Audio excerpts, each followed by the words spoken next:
శ్రీ కంచికామకోటి పీఠంలో జగద్గురు శ్రీ పరమాచార్యులు దశలవారీగా అభివృద్ధి చెందిన వ్యక్తిగా కాకుండా ప్రపంచాన్ని రక్షించటానికి సంపూర్ణ వ్యక్తిగా అవతరించిన అవతార పురుషులు. ఆయన శంకరుని అవతారము. పరమాచార్యులు చాలా సరళమైన జీవితాన్ని గడిపేవారు. నిరుపేద మహిళలు తమ తీరిక వేళల్లో నూలు వడకటం వల్ల ధార్మిక జీవన విధానానికి అనుకూలమైన, న్యాయమైన మరియు మర్యాదపూర్వకమైన జీవితాన్ని గడపవచ్చునని వారు అభిప్రాయపడేవారు. మహాస్వామి వారు ఎప్పుడూ ఉప్పు తీసుకోనందుకు వారికి ఎప్పుడూ చెమట పట్టేది కాదు. స్వామి కుక్కుటాసన భంగిమలో నిలబడి గంటల తరబడి సమీపంలోని వ్యక్తులతో సంభాషించగలిగేవారు. వారు అన్ని యోగా ఆసనాలలో దట్ట, అంటే మాస్టర్. మహాస్వామి పీఠాన్ని అధిరోహించిన తేదీ నుండి ఏ రూపంలోనైనా ఉప్పు, చింతపండు మరియు మిరపకాయలను పూర్తిగా విస్మరించారు. వారి ఆహారంలో కొన్ని పండ్లు, అవి అందుబాటులో ఉంటేనే, మరియు కొన్నిసార్లు పాలల్లో కలిపిన వరి ముక్కలు కలిగి ఉండేది. మహాస్వామి అనర్హులు మరియు పాపాత్ములను చూసినట్లయితే ఆ రోజంతా నిశ్శబ్దంగా ఉండేవారు, మౌనం పాటించేవారు మరియు ఆ రోజంతా పూర్తిగా ఉపవాసం ఉండేవారు. మహాస్వామి రాత్రిపూట ఎప్పుడూ ఆహారం తీసుకునేవారు కాదు. పెరియవ కలకత్తాలో 1 నెల పాటు బిల్వపండు తిని నివసించినట్లు వారి సేవకులు చెబుతారు.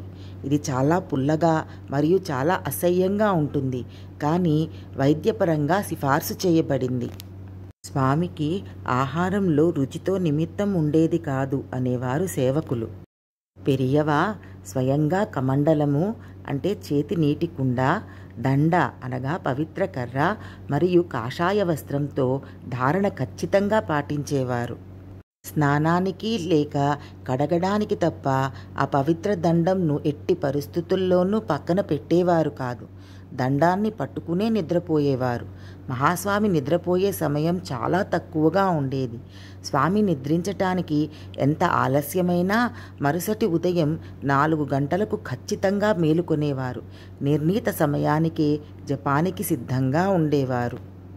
మహాస్వామి వేదాలలో, ముఖ్యంగా ఋగ్వేదం అంటే మఠం యొక్క వేదంలో మహాప్రావీణ్యం గలవారు.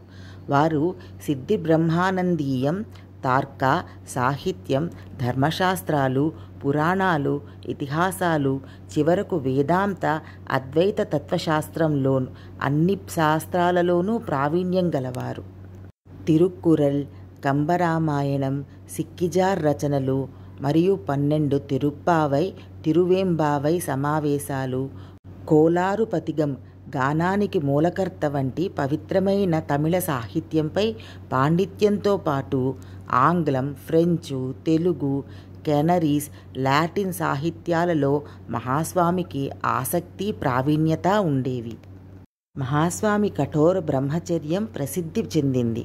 వారు ఏ స్త్రీలు కూడా ఏకాంతంగా చూడడాన్ని నిషేధించారు. శ్రీ చంద్రమౌళీశ్వరుడు లేదా ఇతర దేవతలకు అంకితం చేస్తే తప్ప సంగీతం లేదా లలిత కళను ఆస్వాదించేవారు కాదు.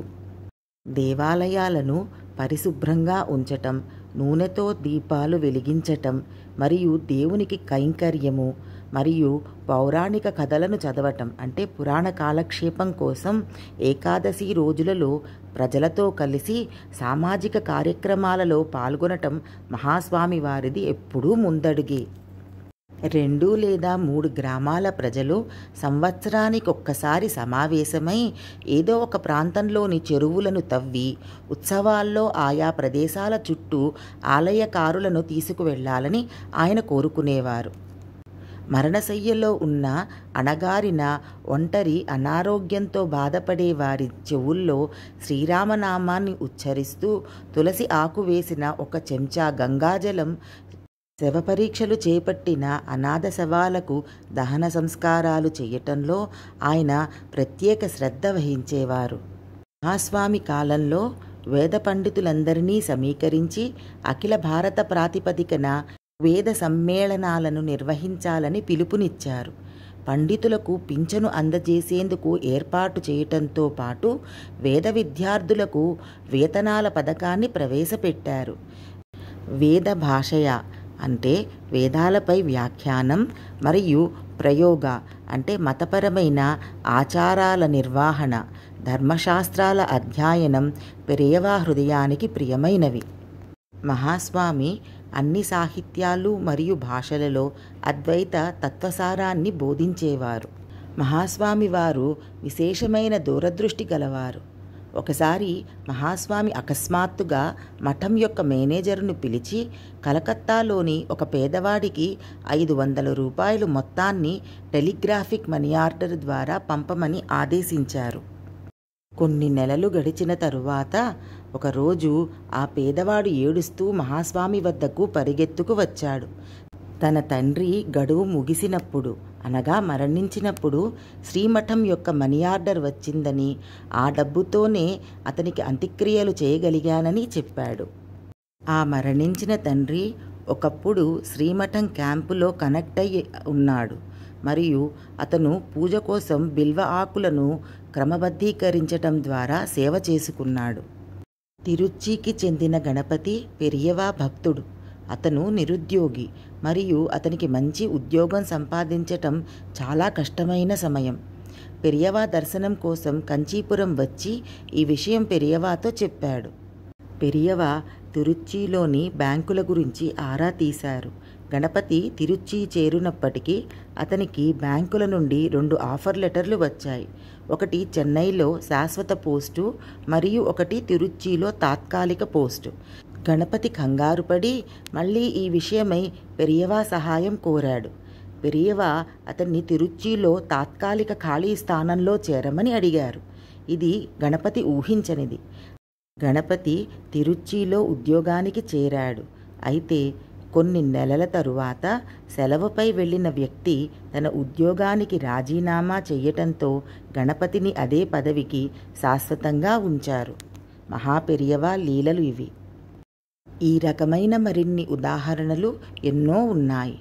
కానీ ఆయన తన సిద్ధక్రియ గురించి ప్రచారం మహాస్వామికి రుచించదు. అది మానవజాతి ఔన్నత్యానికి దోహదపడదు అని వారు అభిప్రాయపడేవారు. ఇంకా పెరియవా తన శక్తులను ప్రదర్శించాలని కానీ ప్రచారం చేయడాన్ని కానీ ఎప్పుడూ కోరుకోలేదు. శ్రీమాత్రే నమః. అపార కరుణా సింధుం జ్ఞానదం శాంతరూపిణం శ్రీచంద్రశేఖర గురుం ప్రణమామి ముదావహం. జయ జయ శంకర హర హర శంకర.